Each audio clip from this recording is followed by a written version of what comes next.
Hey, what's going on, everyone? And welcome back to another video here at the HO Scale, Boston and Maine, Manchester and Lawrence branch, and my name is Tony. Man, it has been for about 4 or 5 months since I made a video. Well, finally, after freeing up some time, I just decided to go on my page, and I see a couple of guys were interested in me doing a walk-around video showcasing my entire layout. And if I haven't said it, my layout is HO scale, and the time frame pretty much is, I guess you could say, stuck around between 1970, let's say 1977 to 1982, roughly around that time, when the Boston and Maine was still around, but just before Guilford, purchased them completely. So I run mainly Boston and Maine units. I did say somewhere down the line that I would have some featured railroad units running trains on here. That's still going to be in some future videos to come. But the walk around today is basically to showcase the layout and how it is put together, top to bottom, like I said, and the reason that I built the layout. So I want to start with the layout process of me designing it. So it pretty much came down to me designing it on a piece of paper, I guess you could say like a rough sketch, and then I took it to a buddy of mine who was actually a former designer, very familiar with interior designs, CAD work, things like that. He's also did some work for the military as well, designing certain things for them. And I went to him and I said, hey, help me make this layout a little bit more realistic. So I gave him the rough sketch. A week later, went back over his house and he said, okay, this is what I got. And then we worked on a track plan. We decided that we're going to try to keep it as realistic as possible. We know that the Manchester and Lawrence, the rail Manchester and Lawrence, was single tracked. Probably at one time, way many years ago, it was double tracked when it was more busy. But we're modeling the later years when the tracks were really deteriorated. Boston and Maine was just trying to pull out of a bankruptcy as well. Where this is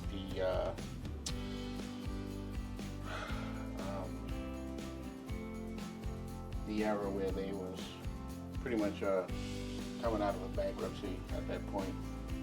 So here in front of you is my little rendition of the Lawrence yard.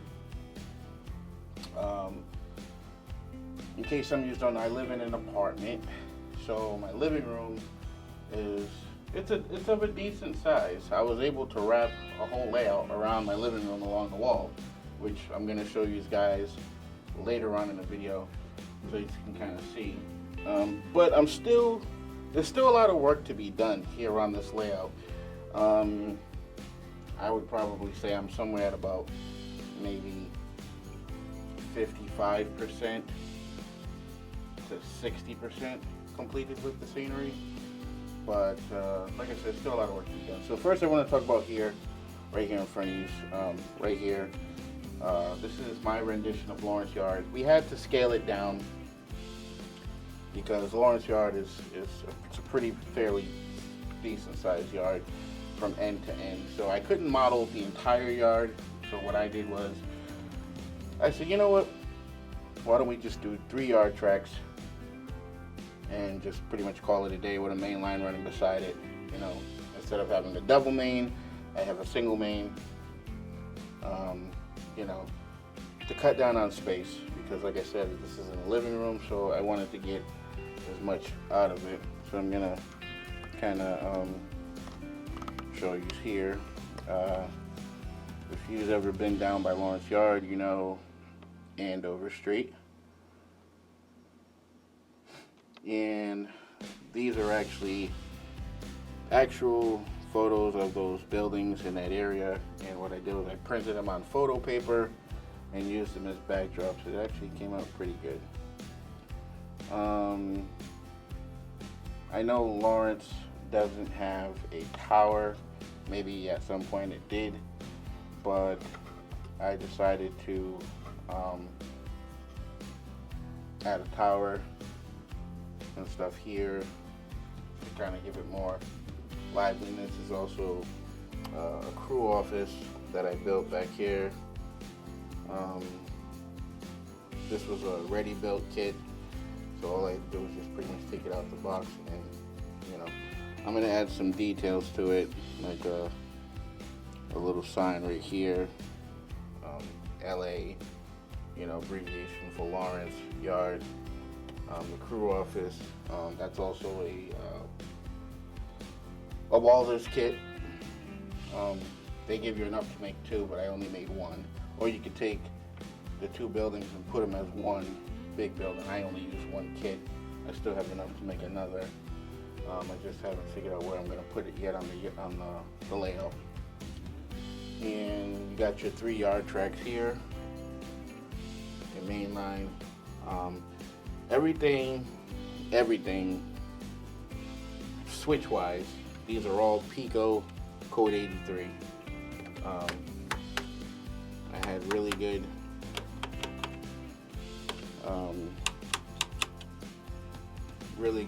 success with these switches.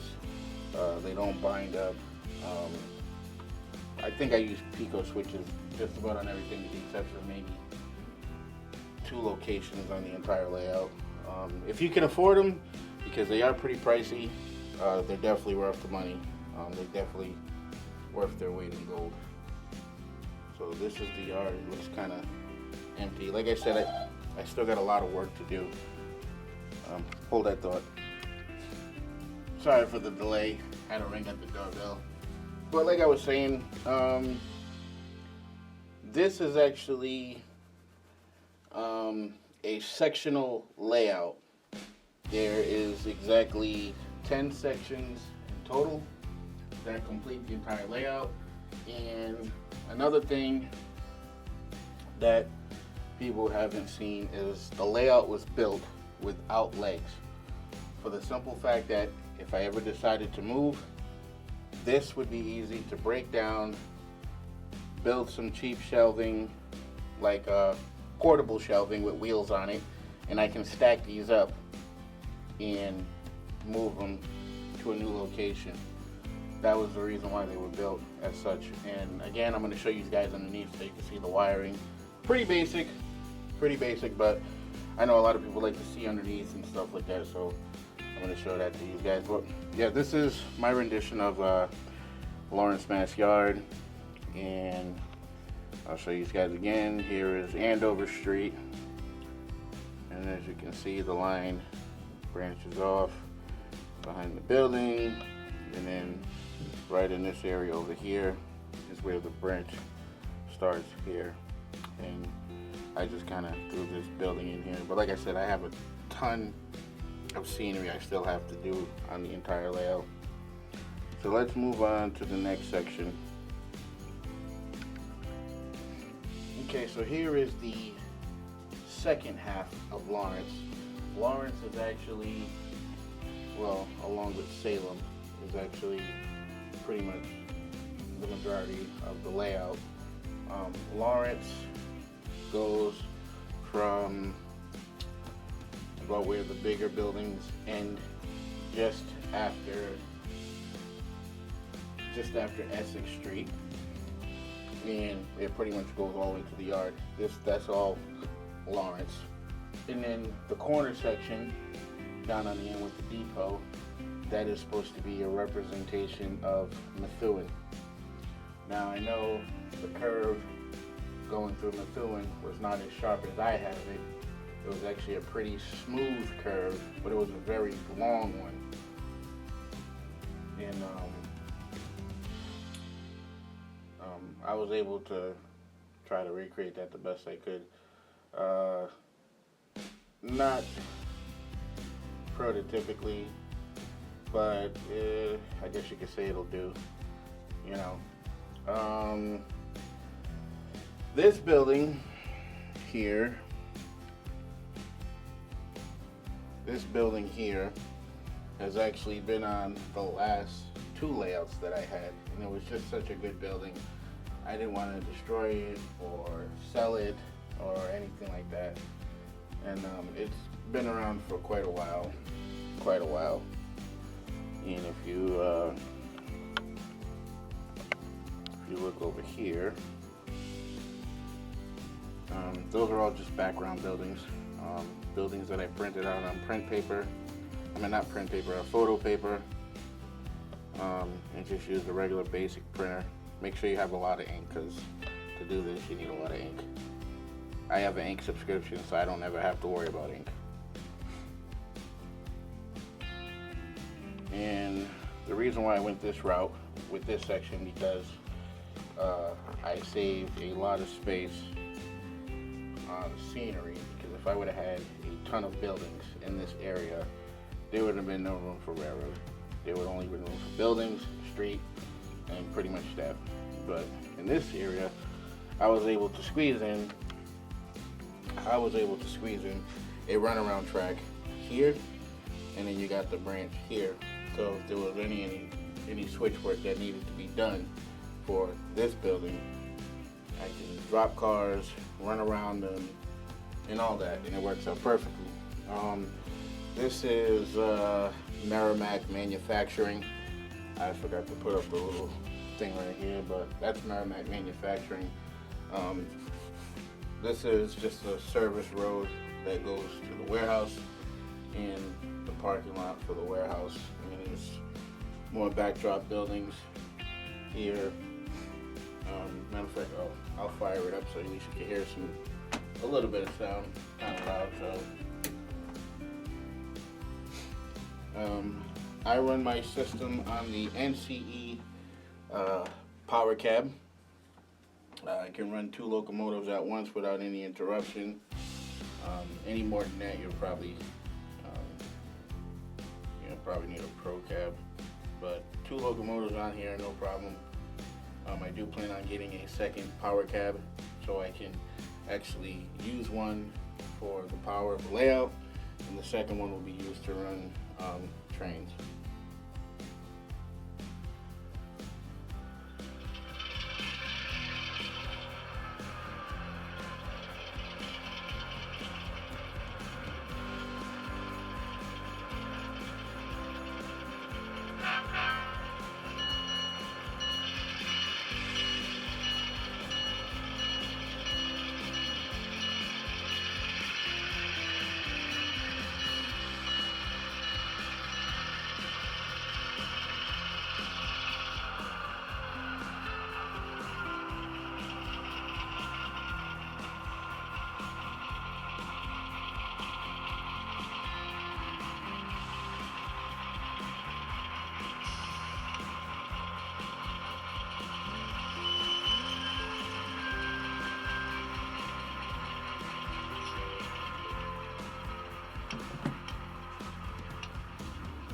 And again,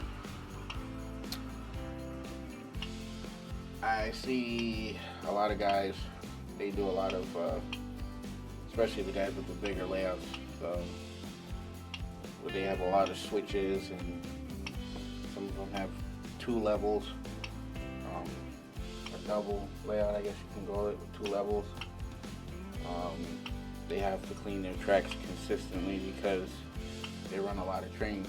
With my setup, no word of a lie, the last time I actually cleaned the tracks was, I'd say probably about 7 months ago. And the trains still work flawlessly, all the switches still work flawlessly. And this is the only unit that actually has a keep alive in it. And the only unit I have here that has Walkaround 5, for now. My other unit, which is an Atlas, that came with Walkaround, but it didn't come with the keep alive. This one was done by my friend. The sound system and the paint and details were also done by another one of my friends. So the locomotive was worked on by 2 different people. I don't take credit for anybody's work. They did a really good job on this for me, and I really appreciate it. But this section of the layout, like I said, still ton of work, ton of work to be done. I still have to put in working street lights. I really want to put a working gate in here, another working gate over here for Essex Street. Andover Street's gonna have working gates. The yard is actually gonna have yard lights. Like I said, there's still a lot of work that I really need to do. Gotta get some tractor trailers for this location. I want to put a big pile of dirt and debris over here.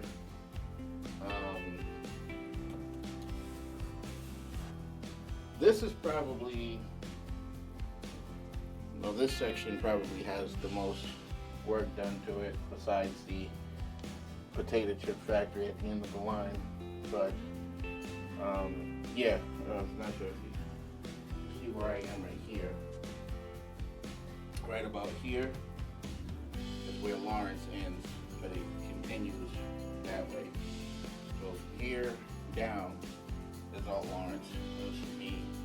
You know how Lawrence is. If you've ever driven through Lawrence, you know there's a lot of junk and, excuse my language, shit all over the place. Your typical, low-income type community, bodega stores, mattress discounters, car dealerships selling used cars with problems, the typical, what I call urban city, stuff like that. So I'm really trying to recreate that. I still got to put a ton of graffiti all through this, you know what I mean? Because everywhere I look, when I go through, pretty much graffiti everywhere. So let's move on to the next location. Okay, so here we are in Methuen, Massachusetts. I was telling you about that corner section. Again, still need more scenery. It's actually not fully complete, but I still shot some videos because I didn't care. If you have any love for the Boston, Maine, people look beyond scenery, So there's still some houses. I gotta fix the road and add some guardrail and so on and so on. I'm shooting it from an aerial view because I have car parts in my house for my car and stuff like that.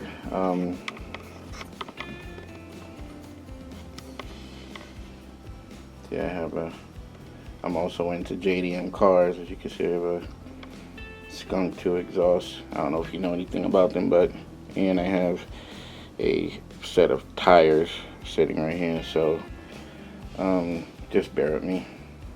But Methuen is also going to get a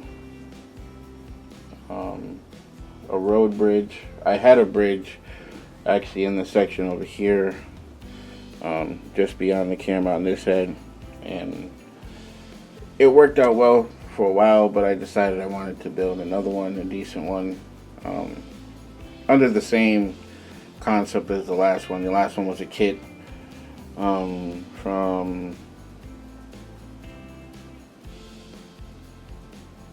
I think it was a kit from where did I get that from? Well, anyways, it'll probably come back to me as I'm editing this, but I'm gonna buy another kit from them again, build it, well, paint it, build it, and put it back in the same location as before. The other bridge that I had was a bridge that I used for 2 other previous layouts, so it started to have its wear and tear on it, and I just kind of got tired of it and just got rid of it altogether. I could have kept it, but I just got rid of it and stuff. So there really isn't really much to talk about Methuen besides the I still have to finish the depot, because obviously the Methuen depot had a longer canopy kind of going around the tracks. So I got to buy a couple more kits like that one there, put them on this end. In case you're wondering, obviously Methuen didn't look like this, but it's a good stand-in. You know, because I checked out a lot of people that, you know, build custom buildings like depots and such, and nobody out there at the moment builds a kit of Methuen. I'm hoping that Best Scale Trains actually hops on that. I'll throw the idea to him. I know the guy personally, Brian, who runs the owns the Best Trains. I'll see if he can maybe in the future or something. If he does come out with that kit, I would definitely buy one to replace this to get more realism. More buildings got to go in here. Like I said, I got to put guardrail down, fix the road a little bit, add some more tree background. I'm gonna try to see if I can get like an aerial shot of that area to kind of overlay over this and stuff. So much work to be done, but it's the joys of this hobby. You know, it's never ending. Let's check out the next section. Okay, so like I was telling you guys, this straight section here is pretty much, if you've ever gone into Salem coming in from Methuen, Lawrence, you'll come across this road that runs right along the old Manchester and Lawrence branch, and that's Route 28 that goes right through Mass into Salem. And I already started working on the backdrop. I know it's kind of low, but I had to make it low. I'm not sure if you guys can see that. I made it low to give it that visual. Excuse me, throat's kind of dry. To give it that visual look, as if like it's actually like really there.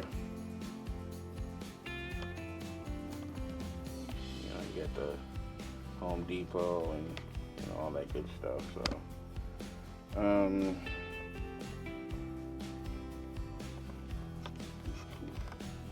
So this area here has 3 customers. Lawrence only has 1 customer, but this area has 3 customers in this area. So you would basically have the old Rockingham racetrack, the public utilities, I guess it would be a team track. Then you got the former cold, I'm tongue tied right now. The former cold storage warehouse, which it's still uncompleted because I ran out of walls. But as you can see, I've been custom building this. I still have to paint it and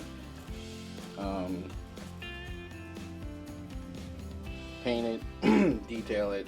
And I also, for the cold storage warehouse, is actually going to have interior lighting inside, and there's actually going to be a dock in here with forklifts and things like that. So when I'm bringing in reefer cars, you know, to kind of simulate them getting loaded up. Over here though, behind it, the track behind it, and we move the building, I actually, when he decides to put the kit out, but Brian is actually working on a kit for the Rochester Beef Company, and I figured that would actually be a good addition for this side track right here. So when the kit comes out, I plan on buying one and putting it right in here and stuff. So then you'll have the cold storage warehouse here, Rochester beef over here. And if you look down further, I'm just gonna point so you guys can see.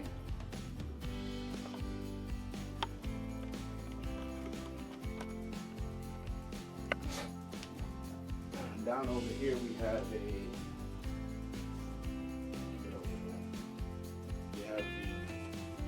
public utilities track, which also serves as a double for the Rockingham racetrack if they got any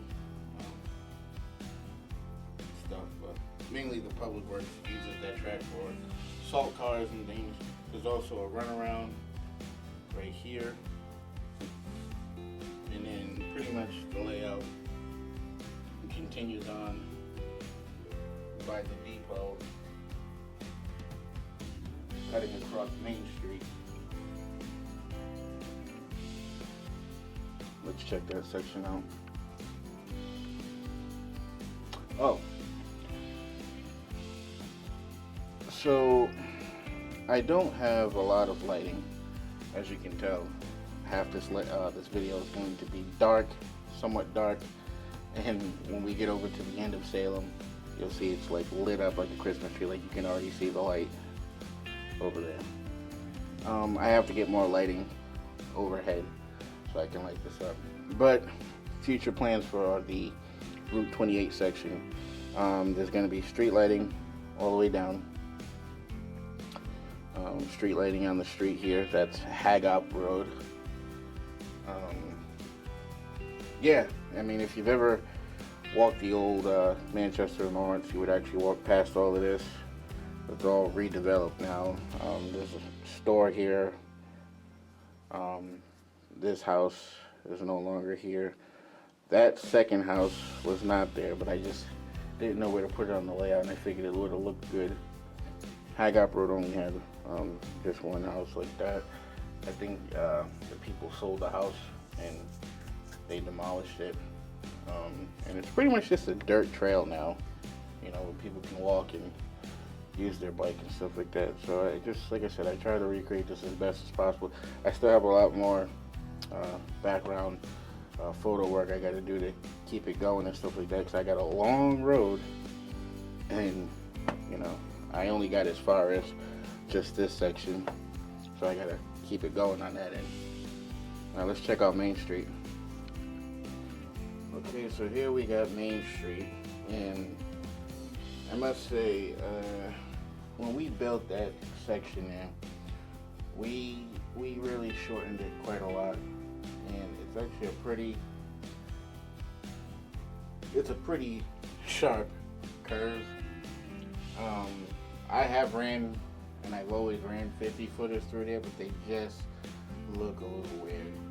And I was thinking about actually having this corner rebuilt, but the reason why we had to shorten it was because I have a wall here on my left, and if we would have made it a smoother curve where it was longer, the layout would then have to go a different route. It would have to come out straight, and then it would have to buckle in to the left and then go straight again. And it would have been a lot of work. But as you can see, we got the depot. Main Street's right here.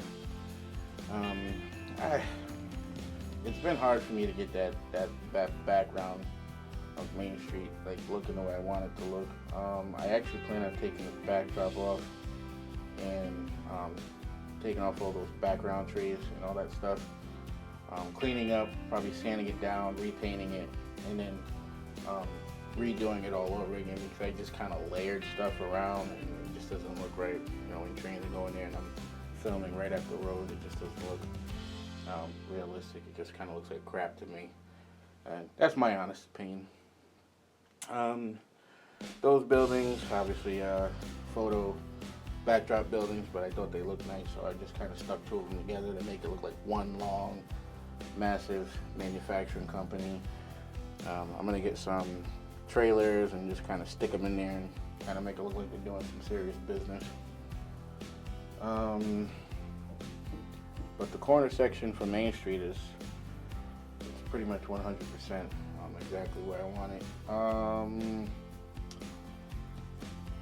the Rail Manchester and Lawrence, if I'm correct, their crossing signals didn't work. Like, the conductor had to get out and flag the road, so I'm going to leave those with dummy crossing lights just the way they are now.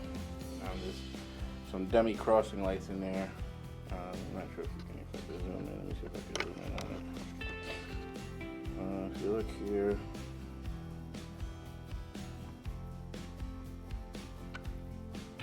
they don't light up or nothing like that, and I'm gonna leave those in there to kind of, give it that realistic flair and stuff like that. But I'm not even gonna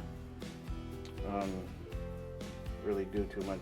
I mean, like I said, it's pretty much just backdrop work, and that's pretty much it. And I'll see if maybe me and my buddy can rebuild this corner, because I'd like it to be a little longer, so the cars don't look too 40 footers, no problem.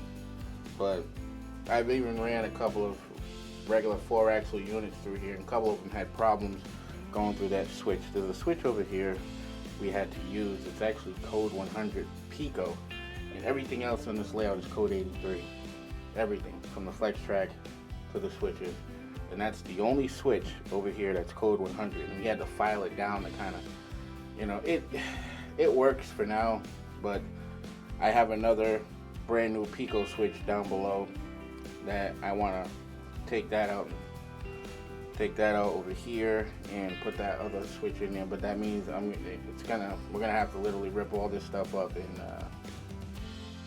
redo it all over again, and it might end up changing the whole design of the layout. So I don't know. I have to talk to him and see what he says. Let's move on to the end of the line. All right, folks. So here we are at the end of the line here in Salem, and this is a mixture of facts and fiction, because by time the railroad was abandoned, Granite State Potato Chips, which is the blue building on the left, they never had a modern building, for one. Two, I'm not even sure if they got rail service. If they did, it was probably the earlier years of the Granite State Potato Chips. But I love the place so much, and I had their chips before they went out of business, that I wanted to pay homage to them. So I custom built this building here, and I still got to finish the roof on it, as you can see here. But overall, the build was pretty nice. I had a bunch of leftover building pieces, and literally I came up with this design you see here. That is a fully custom built building by me with a loading dock.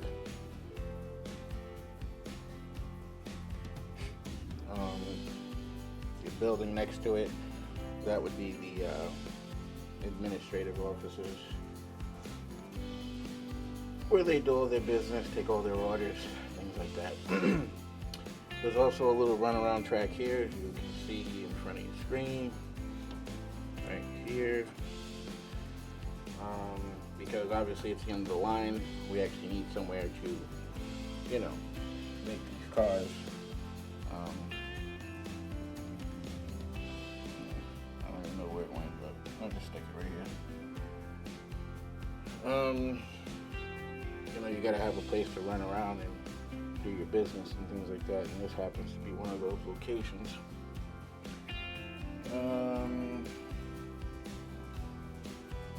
But there's something really interesting now. If you're looking on your screen, I'm not sure if I can actually get it from here because of the buildings in the way, but the Manchester and Lawrence didn't have one, but I have one on my layout. If you look really close, let me see how I can do this. Hold that thought. Okay, so this will give you a little general idea of the track plan and stuff. So obviously, flip the screen so you can see the runaround. here. Track goes down, down. You have Dodge grain. Everything over here is for gross unit lumber. And this platform here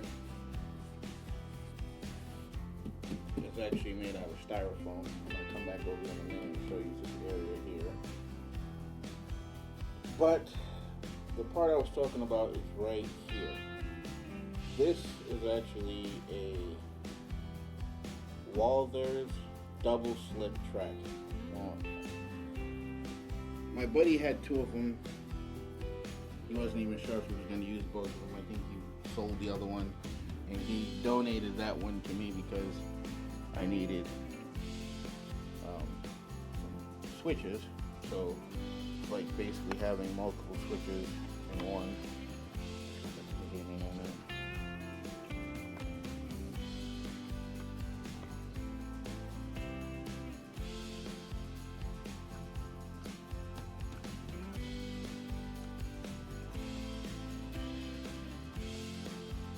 There you go. So it's like having multiple switches in one, and it works phenomenally. Like literally, it works phenomenally. I mean, just look at it, and the track plan is crazy, very crazy. But it's so much fun, and I'm really glad that I put that in there. This section of Salem, I would probably say is roughly about 85% complete. Compared to the entire layout, I would say this section from where the depot is all the way down has the most scenery on it, hands down. More than Lawrence, because this area actually has lighting, which I'm about to show you here in a second. So obviously I'm not really a big fan of these clip lights, but I'm going to shut them off one by one.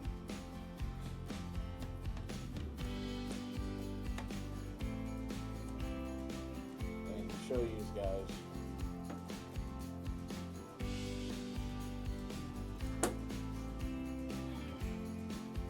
So you can see the big difference how dark it is, right? So I do have some Woodland Scenics Just Plug lighting in certain parts of the layout. Let me show you that right now.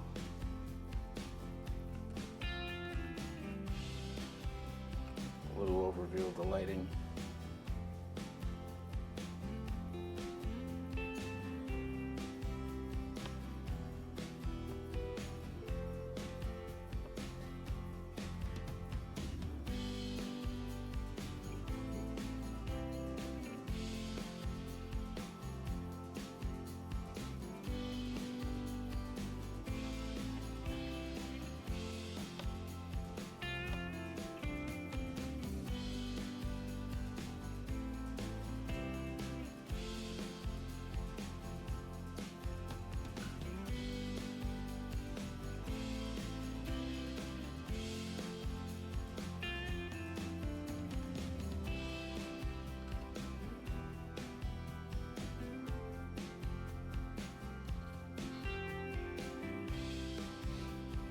And I told you guys that I would get some shots of underneath just to show you guys, but I figure, I mean, it's all the same, so there's no need to show you everything. But the sections that have multiple switches have these blocks underneath here, and it pretty much just ties everything in. Power, well, on one side, negative on the other. Like I said, it's all basic. Foam, pink foam, from Lowe's or Home Depot. I probably bought a total of 2 4x8 pieces of foam, and I was able to build everything you see here just off of 2 pieces. if there was a need for extra, my buddy had some in his basement, but I only bought 2. And this is where we are with these sections. 10 pieces, 10 modules or sections, however you want to call it. And it's running off the NCE power cap system. Nothing fancy.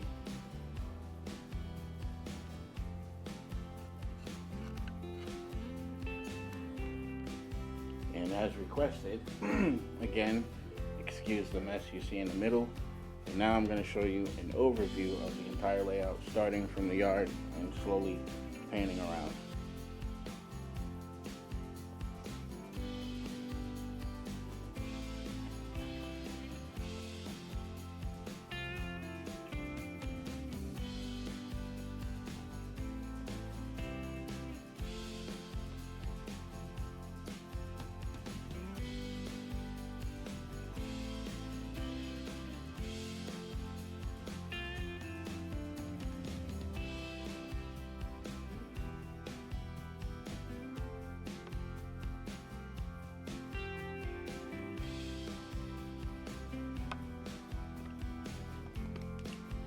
And that is my point-to-point HO scale Manchester and Orange Branch layout in my living room.